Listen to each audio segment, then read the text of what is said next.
and welcome to the PM Show, your weekly roundup of what's new and going on in the PM world. How are we doing this morning, Matt? We all good?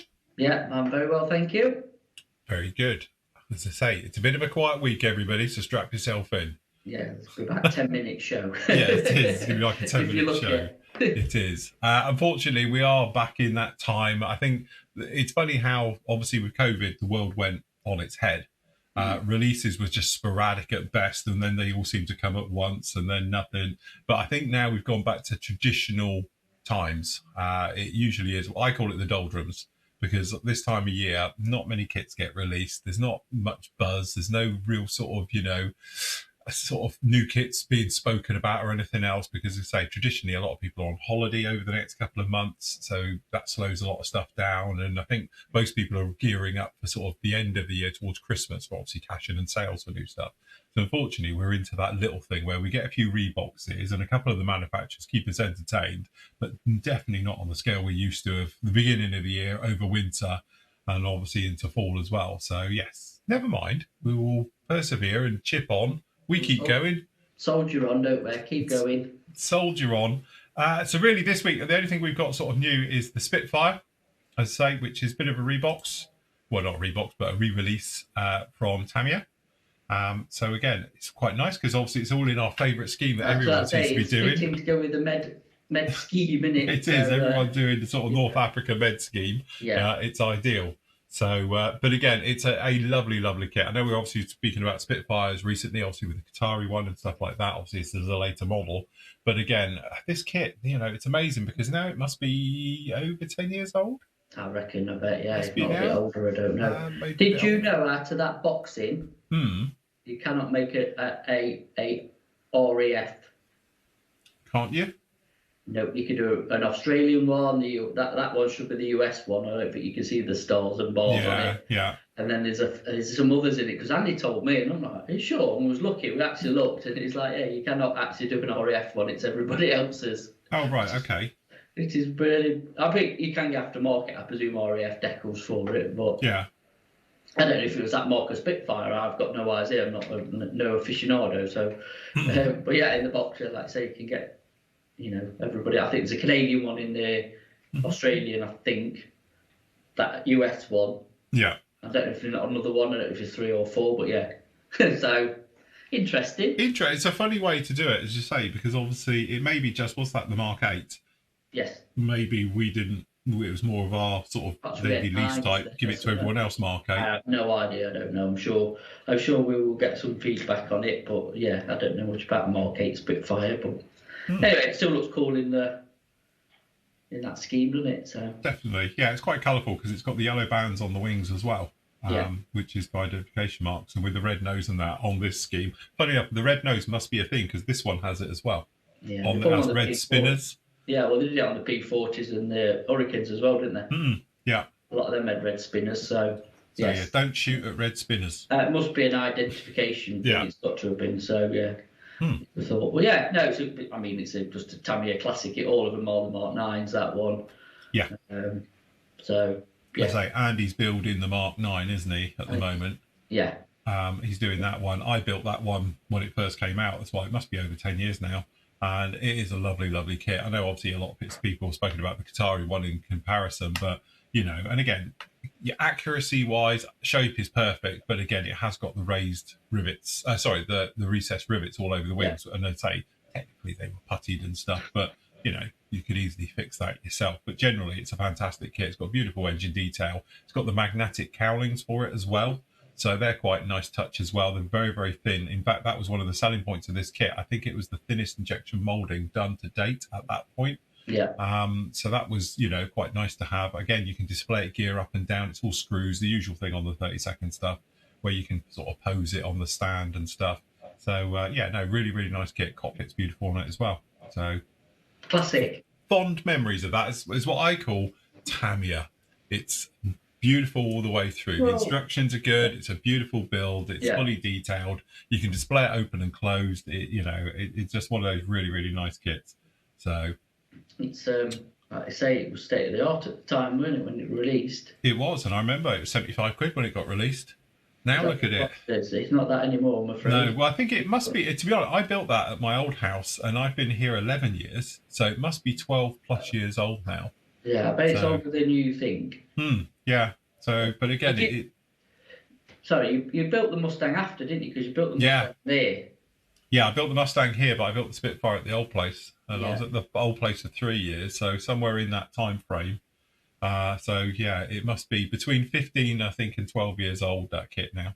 But it's really, really nice kit, beautiful kit, very, very detailed. And again, if you want something as a full package, I think the Tamiya one is still an absolute no-brainer.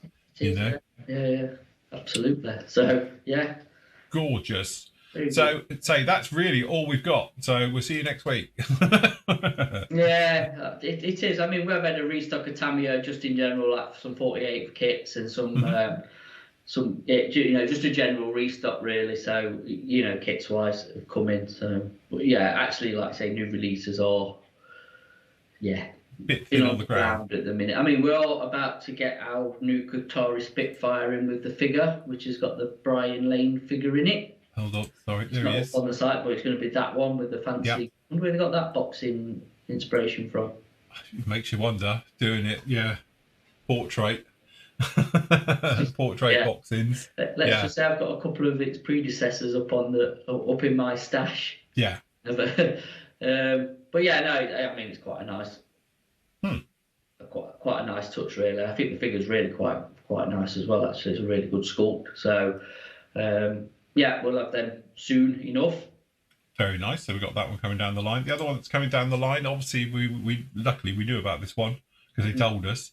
But this has got the daisy cutter. So it's basically the CH54, but you've got this lump hanging on the underside of it.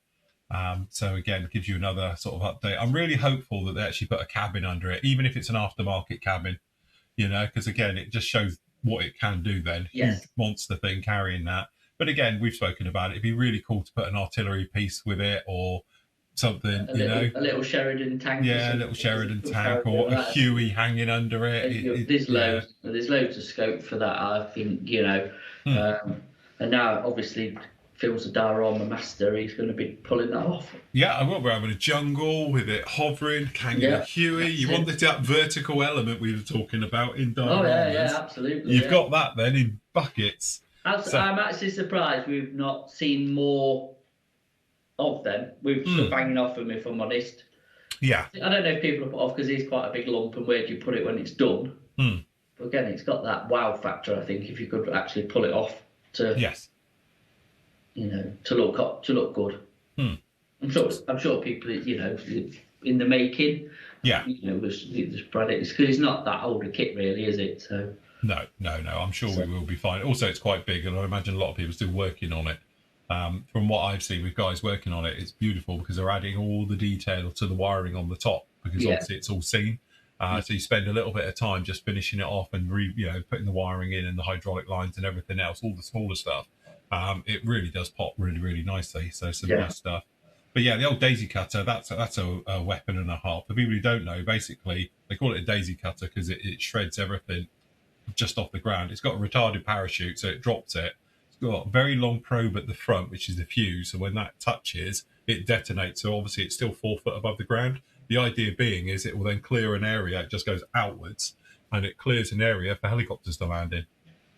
So it's, you just drop it on a bit of jungle, clear a space, and it's big enough to get helicopters into then. So, but yeah, interesting way of doing it. Yeah. Must have been a hell of a bang. Yeah. Wow. So, but yeah, that's the reason they call that one the sort of daisy cutter with it, because it cuts grass very, very well. So anyway, we've got that one, and as well another one from ICM. So we got the Mistel with which is obviously was it guided or is it just it released it and it just carried on? I can't remember how it was. I don't know much about it. I think it's because that's just a massive warhead on the front of that. Yeah, that's it. In it. So I don't know. I don't know if it was guided or not. To be honest, it's an interesting concept. If I'm honest. So yeah, I mean these are, like I say, this and the other ICM are future releases, which I think probably do next month. I think they are. So yes, they are due out July releases. These ones, July releases or end of July, aren't they? But yeah, I don't know. That Mistel's it's an interesting concept, shall we say? To be honest, it's going to be big, isn't it? Because it's a JU88 under that. Yeah. With obviously the 109 on top, so it's going to be a big lump when she's done, all of it together. You know, and it's going to be quite tall as well. Yes. I don't think it'd be thingy if you'd actually able to fly that thing, do you? If you're the pilot of that 109, it can't be very responsive as long as you're going in a straight line. Yeah, I think if I'm going in a straight line, but you don't want to go turning too much, I don't think. Imagine taking off. Yes, it must be feeling a bit weird being that high up. Yeah, yeah, because obviously you've got the undercarriage of the JU88, and then you've got to climb on. Yeah, that's a big ladder. You got a hell of a ladder, to get up onto that. But very, very interesting. It's nice to see it. We did see one before. Was it Dragon? Did it? Yes, I think you're right. I think Dragon did do it. Back in the day, I think Dragon had one out, but no. So ICM having a go at it now. So yeah, again, interesting. Something a little bit different, bit smart. One for Nathan. One for Nathan, yeah, absolutely. He's likes doing big stuff now. I'm going to say, but that's going to be fun to actually carry around because that's stand that 109's on don't look very strong, does it? No, definitely not. So taking that to a show might be a bit precarious. I don't know if you could actually take it off.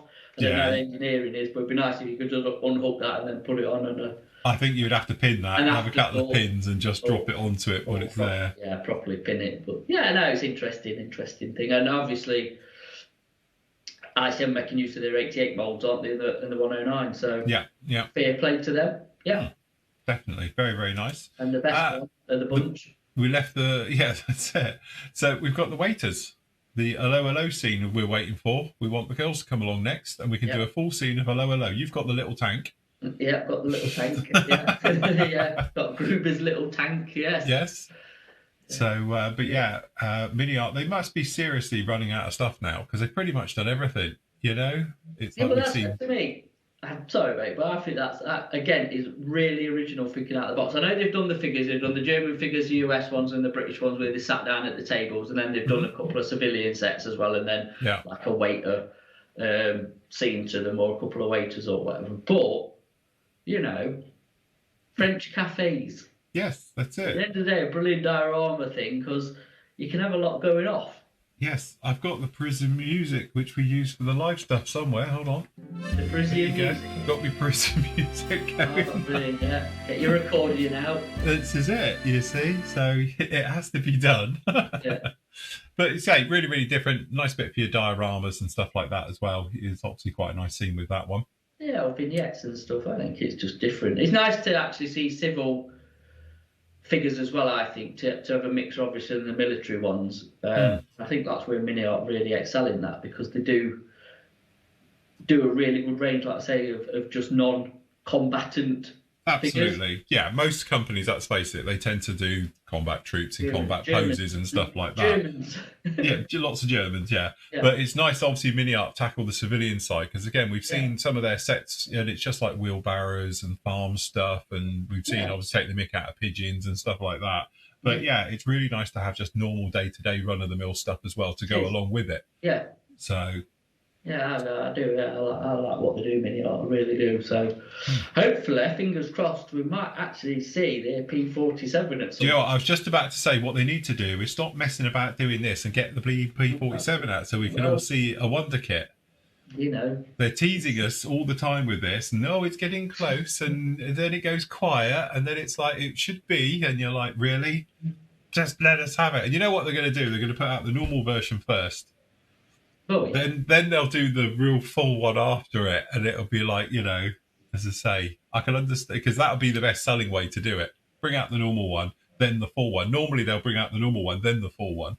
But from a selling point of view, if I was them for marketing, I'd bring out the basic one first, that everyone buys it to what it's like, and then the full one with all the goodies on it. But as I say, with Mini Art, they are such a full-on company. Let's face it, if you buy a Mini Art full interior tank, you're in for a long haul and a nice, you're going to have everything. And for them to do it on a plane, the way I look at it, it's going to make old Zucamori look tame. There's going to be a lot of small parts to deal with, I reckon. Yes. It's going to be interesting how to tackle it, isn't it? Like we were saying, obviously what we're going off in the Ukraine at the minute and everything, it's obviously put that back, and that's really understandable. I'm just glad ICM and Mini Art and the other companies are still going. The potential was we could have lost them. Yes. So obviously it's been delayed, the P47, but hopefully we'll see it at some point, whether it's not this year, perhaps early next. So it must be. I mean, when it was mentioned, sort of not last year before, weren't it? Sort of back end, was it, before it all kicked off or everything went off in the Ukraine? Yeah. And we're all quite excited then, weren't we? And then obviously it's like, might not see it. Same with the helicopter, there, weren't it? The big helicopter, because we didn't know if that was ever going to see the light of day after it was announced. So yeah, no, it's good to see them. Like I say, I'm a bit of a fanboy mini or anyway. I like the just quirkiness of their releases. If I'm honest, it's just different. It's not the norm. No, that's it. It's all different stuff. As you say, it's a bit left field, but interesting at the same time. No, never thought anybody would release one of them in a million years. I mean, I'm tackling that thing, which is that three-wheeler, that tempo three-wheeler thing. Yeah. Before anybody would have tackled that in 35th, perhaps a resin kit and a limited run type thing. Yeah. But not practically a mainstream one. But yeah, long may they continue. That's what I say. Absolutely, definitely. So with that note, hold on, I just need to bring this up in here. There we go. Usual thing around the store, we have had restocks of Tamiya paints we had in. Yeah, a few LPs and a lot of XF, to be honest, so they're pretty well stocked. I think with X20A back in, glue and some bits of tools and stuff that was back ordered. Again, it's dribbling in at, well, I won't say a fast rate of knots, but it is coming back in. You know what I mean? Still struggling for, I think, the whites of the LP range, I think it was, for some reason. I don't know, obviously, the shortage of pigment or whatever it is. So it's back ordered. Like I say, the clears were in LP9, we've got back in and stuff, and pigments. Yes. Nice. Don't think we've mentioned these before, but obviously we've got the full range now of the big pigments, don't we? 501s, sorry, 502s even. Yeah. For the pigments as well. So we've got all of those ones down in there as well, which is quite nice. And obviously with the oils. Yes. Obviously we've been talking a lot about oils on some of our live shows recently. Yeah, we've got some figures that come in as a sets again, but the actual oils themselves, I think we've got full complement. We're full complement of normal one. The only one we're out of, I think, because we've obviously been talking about it, is the aircraft effects. Yeah, we go through them anyway. Obviously, that's on order anyway, so we'll get that sorted and the other ones as well. Yeah, so, yeah. So, very, very... So if you just connect to special offers a minute, because we have had a new special offering, which is on the head-on, which is the MiG-21. Obviously, the Hellcats have now, apart from that one you can see, have gone, and so they're finished. We've still got some 109s left, but we've managed to get a few of these at a decent price as well, which I think, to be honest, for a Profi pack at £24, £24.50. Yeah, that's it. I think that's a bargain kit. Really, really nice kit. Yeah. Again, I think obviously said company will get them off for clearing out their old boxes and old stock, so we've got them up, we can pick them up and. And again, it's the definitive. Yeah, it's the definitive MiG-21 in 48 scale. It's the best one out there. It's a really, really nice kit, fantastic kit. Yeah. I've yet to build one because I chickened out and went down the trumpeter route for my just different version of this one anyway, because I didn't do the SMT, I did the other one. Yeah, but the SMT is the old hunchback one, as we call it. So I don't know if people, I quite like the hunchback. I do as well. I think it makes it look more beefy. Yeah, it does. It looks more mean, doesn't it? I presume that's all electronic stuff, is it? Yeah. A bit like the Skyhawk. Yeah. And it's the same with obviously the MiG-29. They do the SMT version of that as well. It's got the hunchback onto it. But again, really, really nice kit. The level of detail, lovely recessed details on this one. The cockpit just off its own, but obviously being the old Profi pack, you're going to get the colour photo cockpit for it. Your mast set as well. Nothing else you need really. You're all good to go. In the box and you can just build that straight. Yeah. Straight out of the box. So yes, they're in. Like I say, at a decent price. Yes, very, very nice. And it's the same old really at the minute. So that's the last Hellcat Mark II. So once that one's gone, that's it. That's it for them. Okay, great kit, great price. 10 quid for a 48 scale Hellcat. It's a lovely kit as well. Really, really nice. A few people have built that. So yeah, I'd say 109's the same as well. Cheap for what it is. Good solid kit. So yeah, no, all good. So I think we've got to pre-orders. Yes. I don't know where we are with pre-orders. So the Mighty 8, the Mighty 8, which is the lots of interest on that. I think. I'll probably do sometime July. So we're getting them ordered in. Very nice. The half tracks are going well. and then obviously the Catalinas and the Hobby 2000 stuff that people are putting names down for. So yeah, no, the Catalina, very nice as well. Yeah, it looks cool in that. Got the European, and then obviously got the Pacific. Yeah. Black Cat one. Very nice indeed. So some really nice markings with those ones. I like the white one. Yeah. It is actually. It looks really, really nice in the white as well. So you know, both white schemes in it really, and all the rest of it. To be honest, I do like that one, the North Atlantic one with the grey. Yes. And the white, that looks quite cool as well, because you can do some nice weathering on that. Yeah. So has that got? Just go back up a minute then. So that's got like a white middle, but grey. Yeah. Back end and the front end, and then white underneath, isn't it? Yeah. What it does down in here, obviously it pinches in. It's sort of grey spine running down it still. You can't really see it on it. Technically, it has grey running down the spine all the way, and then it's got the bit of the white on the sides. So how much is it white down the sides then? Well, again, I'm just looking at this. I always thought it was like it went sort of. Hold on, let me go full screen. I always thought on this scheme it came more from the back of the bubble and it sort of ran up the tail. They've got it showing lots of white in there, but I always thought it came along here, and then this was white underneath. Yeah, so that's definitely grey down the sides, isn't it? Because they figured it under that, cut it off the bubble, hadn't they? Yeah. Yeah, so it's obviously a little bit different not having it. I don't know, because obviously when you look at the picture down in here, it shows it with the grey over and the grey running down and all the rest of it, and doesn't show it on that particular scheme, which is but it's that one they're doing it from. Sorry, I'm looking at grey. They've done it as blue. Oh, yeah. So there it is. Sorry. All right. That's a bit odd, isn't it? So yeah, so it's got a bar in the middle. I always thought they were like this one, to be honest, where they got the grey running down. Yeah. But this one's a little bit different. So. Well, they did the research, though, to be fair to Hobby 2000. Absolutely. So yeah, I think it looks better in grey than blue. Yeah. I think it should be grey if it's Atlantic, shouldn't it? Well, that's what I thought. The Atlantic ones were grey, but yeah, I don't know. You'd have to double check on that one, Peeps. I think it would as well. So what's the just scroll down to the Pacific one. Mm-hmm. So what we got? Oh, another French one. Yes. Got the normal three. Is that a 3-tone, 2-tone one? The black one, and then that obviously the white. Yeah, you got a black cat, and obviously the normal Pacific with the blue. So, and then obviously the French one. So you get the French one, both kits by the looks of it. Yes, you do. Yeah. So you like the Catalina? I do. It's a cool aircraft, and it's lovely seeing it to fly as well. You see it in real life. It's like wow. Yeah, because it's got a huge wingspan, hasn't it? Yeah, it's a monster. Monster, isn't it? So, absolute monster. Yeah, interesting. So yeah, obviously that's up. You want them to put your name down because they should again be out probably soonish. Knowing Hobby 2000. Yeah. The other big one as well for people, again, it's a little bit different, bit left field as well, but the Washington. Obviously, a lot of people don't realise that the RAF flew the Washington as a bit of a stopgap. Yeah. Which obviously the B-29. So you can see it in obviously RAF markings, which is quite nice. And then obviously you've got the usual US ones as well down in there, which we quite like seeing it in olive drab. It just looks weird in olive drab. It looks weird in olive drab, but yeah. Yeah, it does look really weird in olive drab to me, a B-29, sorry.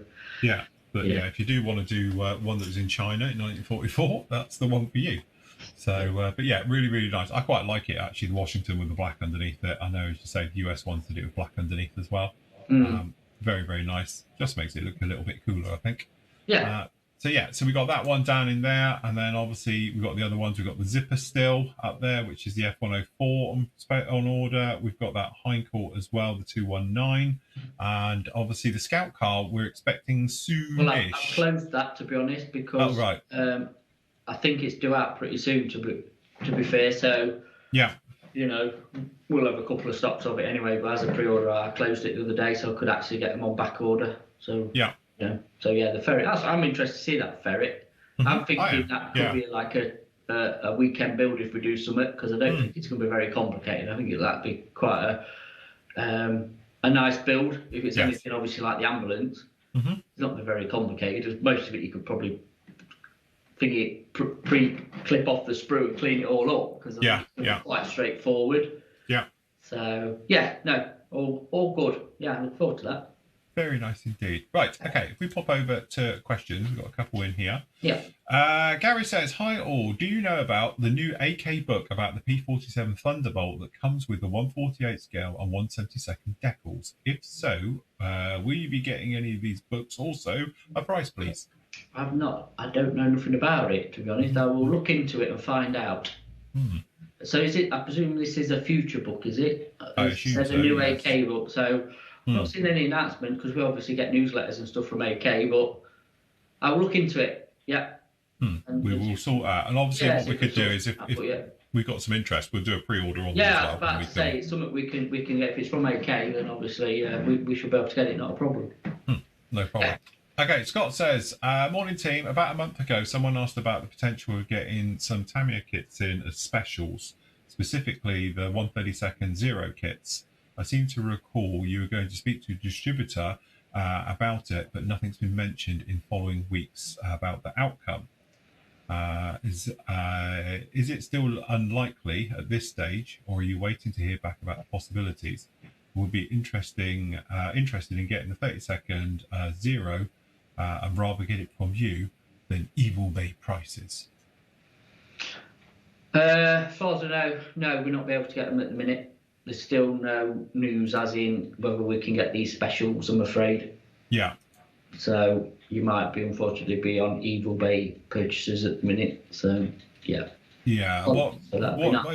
It was pre-COVID, really. We did a few of them. So we did the F-15 and we got them in, C, and then obviously we got the Zeros in. The space shuttles, didn't we? Space shuttles in. We've got that French tank, the Chart B1 we've got in on the special. It's just stuff that obviously Obico over here don't carry. Yeah. So you have to buy them in cartons. Well, that was the thing. You order a carton and then it comes over like 3 months later once it's, once the order's gone in. So there was a lead time on there. But obviously with the COVID thing and I think all the shipping and everything else, they knocked it on the head. Whether it's going to come back in the future, I really don't know. I do keep pushing about it, to be honest. Hopefully, they might cave at some point. Because the way I look at it is, if we're ordering a carton, they just add it to the order anyway. I can't see what the problem is, It's not like a special order as such, because you just put it onto a thing. But like I say, at the minute, no, but I wouldn't say perhaps not in the future. I don't know. Like I say, I'll keep pushing out. We have asked, haven't we? At the end of the day, we've asked them, and we're waiting for an answer back. And because we haven't heard anything quickly, we're assuming they don't going to do it. But we were told originally that they're no. Yeah. But but again, as I say, we've asked, and if we keep pestering them, we might get them to do it. But that's the way to do it. Which is normally the way we do it. We wear them down. Yeah, that's it. But as I say, we'll see what we can do on it. To be honest with you, again, if it does come back in, we've got to have enough interest as well to actually, Because it is, we have to order full cartons of them. We have to order full cartons. So, that's why we did it as a pre-order to gauge, like, obviously with the Zeros and the F-15s. If there's enough people who want them, then, we don't mind keeping a couple for stock, but I don't want tons of them knocking around, to be honest with you. So, that was the other criteria of us doing it as well. Yes. So, that's all right. Yeah. Cool. Right. Okay, then we will leave it right there. We are live back with you tomorrow night at 7:30. It is a free to watch show. So if you want to join us and see us modelling and taking forever to put an aerial on things like that, then you can do. And then obviously don't forget, we have got a special event coming up on Saturday at 10:30. Was it 10 or 10:30? It's 10 o'clock. 10 o'clock. Sorry, I don't know why I say 10:30. I like to put 30s on the end of everything. At 10 o'clock in the morning, we'll be with you as well. PM is going to have a special sale as well. So there will be discounts available and all the rest of it. There will be discounts available on the Flooring Model site as well. And also we'll be giving away a little bit of merchandisey type stuff and some goodies and things like that and freebies at set times during the day as well. So if you want to get involved with that one, obviously you can join us along with those. We'd love to have you along. Let's say it will be live. It will be free to watch. And you can see us have a bit of a giggle, do a bit of modelling. And Phil's doing a poll, aren't you? I'm doing a poll on my next build because obviously we've just finished the Hurricane. It's just been done. It's my first live build I've done for years, to be honest, on YouTube. And we did that as a live build over the last few weeks. So that one is now completed. We finished it yesterday. So we'll be doing a poll up for what you'd like me to build next. So you're going to pick some, aren't you? You're going to make a list and then I'm going to do a list. I'll put it up on, you can have a look at it on Thursday night, and then we'll draw out the one I'm going to be working on Saturday morning. So interesting, definitely. It won't be complicated, trust me. I've got a massive project due next. So be a snap fit this, snap fit that. That's it. If it's got more than 5 parts, I'm not interested. Bandai or Airfix Kids Kit ones, you know, the snap tight kits. So, and like we've always said, they're ideal for these live shows that we do. You don't want something overly complicated. It no. Just, you know, it just don't work, does it? Yes, we do the complicated ones as just normal recorded ones, like on this that we're working on at the moment. So, because again, you haven't got time to talk live and work, so it doesn't work. But Tamiya are ideal. Like the Tamiya kits are brilliant for these live things because they're well engineered. You're not faffing, and you know you can chuck them together and come out with a decent kit at the end of it, a decent model. So and show stuff on the way, which is what which is all about. We can showcase some of the stuff we got. So yeah, if nobody caught yesterday's show, go back and watch it because Phil put an aerial on and took forever, and a cable and took forever, and then I did some chipping, some hairspray chipping. Yes, that's it. Which took forever. So it's fine. It's all right because people who obviously complain about how long it takes us to do won't be watching this because we've gone over 20 minutes or 30 minutes. That's the point. So that's it. The attention span of a gnat. Anyway, don't worry, whoever made the comment, you will get a shout out tomorrow. Yeah, you will get spoken about. Right, okay then, guys, we will leave it right there. Thank you much for joining us. Remember, you get all your bits and pieces. As always, don't forget we've got your tools, your brushes, your paints, your glues, your fillers, absolutely everything you can ever want for your modelling needs over at the PM store. So just pop along to pmmodelsuk.com and you can see all what we've got down in there. And as I say, Matt and the guys will get it out to you straight away. No problem. Right, okay then, guys, we will leave it there till we see you tomorrow. Happy modelling, take care. We'll see you soon. Bye. Bye.